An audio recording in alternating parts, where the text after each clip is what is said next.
Al-Monitor's Rina Bashi, Adam Lucente, Ezgi Akin, Elizabeth Hagedorn, Jack Dutton, Beatrice Farhat, Jared Shuba, Ben Caspit, and Al-Monitor's contributors in Gaza contributed to this blog. 21. 2023-1550 Israeli Army says it will enter Gaza. Israeli Army Chief of Staff Herzl Halevi said that Israel will enter Gaza on Saturday. We will enter the Strip for an operational, professional mission to destroy Hamas operatives and infrastructure, Halevi said, without specifying a timeline for the operation. Such a ground invasion has been considered imminent for last 10 days. But the hostage situation and pressure from Washington reportedly delayed operation. 1530 Erdogan called Hamas leader Haniyeh. According to Turkish President Tayyip Erdogan discussed Gaza in a telephone conversation with Ismail Haniyeh, the leader of the Palestinian militant group Hamas.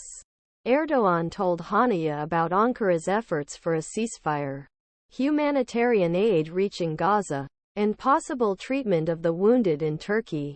Turkish FM Hakan Fidan called Haniyeh on Monday, 1500 UN, to send second aid convoy to Gaza on Sunday. The United Nations hopes to send a second convoy of trucks with humanitarian aid to southern Gaza Strip after the first convoy of 20 trucks entered area on Saturday. UN aid chief Martin Griffiths said, 1330 How will Iran react to the Gaza war? The Islamic Republic appears uninterested in a direct confrontation with Israel amid its war with Tehran-backed militants in Gaza, but has warned its proxies are ready to pull the trigger and remap Israel. Al-Monitor's correspondent in Tehran reports. 1320 Cairo conference ends inconclusively. The Gaza conference in Cairo ended without an agreed statement after Arab countries condemned Hamas and refused to recognize Israel's right to defend itself. Italian Prime Minister Giorgia Meloni and Cypriot President Nikos Christodoulidis, who attended the Cairo conference, went to Israel after the meeting.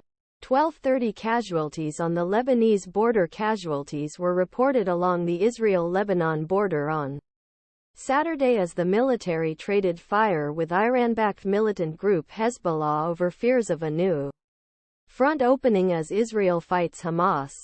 Israel ordered the evacuation of Kiryat Shmona, a border town home to about 25,000 people, as the border area came under fire from Hezbollah and allied Palestinian groups.